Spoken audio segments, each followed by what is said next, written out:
as they said, the king of Saudi Arabia said, your place, your country is a whole different image now. We were a laughing stock, an absolute laughing stock, but we're not a laughing stock any longer. And, you know, I was talking to, as I said, President Putin for 2.5 hours. That was being very seriously listened to. We don't like what's happening. We don't like that we should have ever been involved. Would have never happened. But we're respected again as a country. You know, one thing that I tell you that I think is amazing, if you remember about 8 months ago, the big story was that nobody wants to join our military. We couldn't have any, people weren't joining.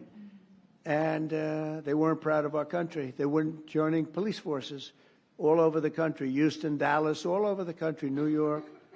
And now we have a record-setting enlistment in the military. Think of that, record-setting. The most in 38 years, but it's probably more than that. They started taking the numbers, Susie, 38 years ago, right?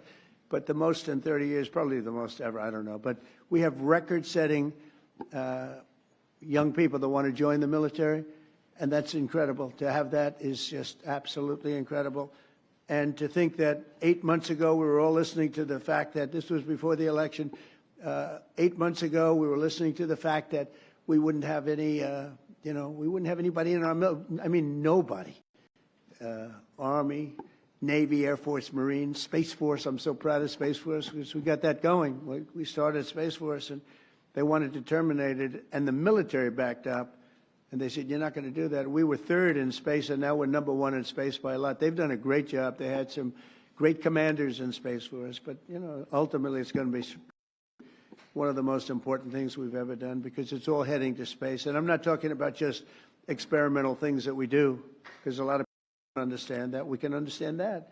But we're, in terms of defense and offense of our country, it's going to be very, very important.